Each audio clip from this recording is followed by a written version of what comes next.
Hey, what's going on, welders? Natalio Cortez with Let It Shine Welding. Wanted to bring you guys another instructional video. Gonna be working with the Oxyfuel cutting system.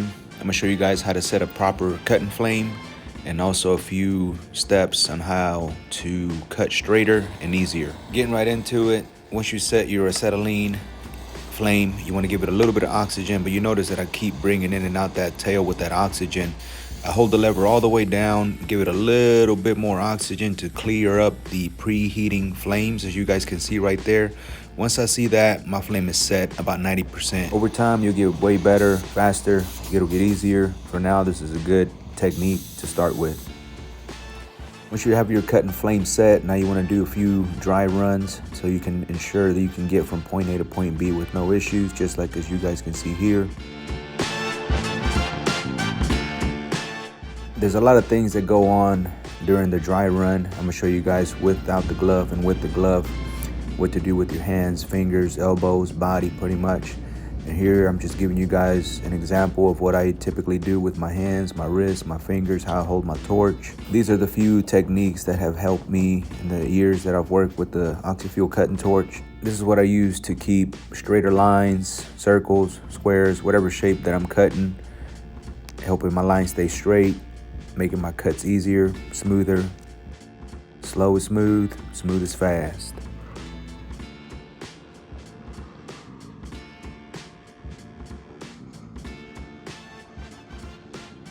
Pressing on the handle, you have to press all the way down from the get-go. You pressing down slowly, a little bit at a time makes no difference. So once you're ready to cut, hit that lever. With the Oxyfuel cutting torch system, you can cut straight up and down, from bottom to top, top to bottom, sideways, left to right, right to left, crisscross, circles, squares, horizontal, vertical, overhead. A slight angle always helps to maintain a good line of sight. Speed is going to be determined by the thickness of the material. Too fast, you're going to outrun your keyhole and stop cutting pretty much. If that happens, go back to where you stopped at, continue to cut. You don't want to go too low to where the preheat flames are literally digging into the base metal. 1/4 inch to a 1/2 inch is the most. Anything past that is way too much. When cutting different shapes, for example, this square right here, I'm gonna show you guys when I get to the edges, I don't slow down. I just wait for the back end of that keyhole to catch up to my cut and keep going. I'm gonna show you guys a zoomed in spot right here. It shows like I slowed down and stopped, but I stopped for a split second. Again, to let that keyhole catch up to my flame, and after that start going back into the cut.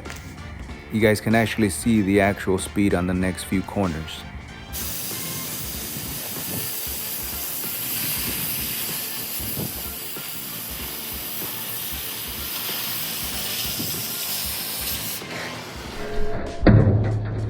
As you're doing your dry runs, you want to keep in mind what's moving. So for example, right here, I'm showing you guys slow motion, what my right elbow is doing, what my left elbow is doing, what my left hand is doing, what my left fingers are doing, what I'm doing with my right hand, depending on what shape or straight line, if I'm cutting flat, horizontal, vertical, I go through the same dry runs for every different cut.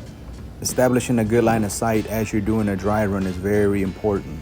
Once you have established a good line of sight, now you can start your cut, and you have already established if you're gonna cut inside the line, on the line, outside the line, depending on your measurement. You always want to establish that before starting your cut. No matter what cut you're doing, you want it to be a continuous, non-stop cut. But if you do have to stop, you always want to go back into the piece of metal, that's scrap metal, and restart your cut there, go back into your line and finish out your cut.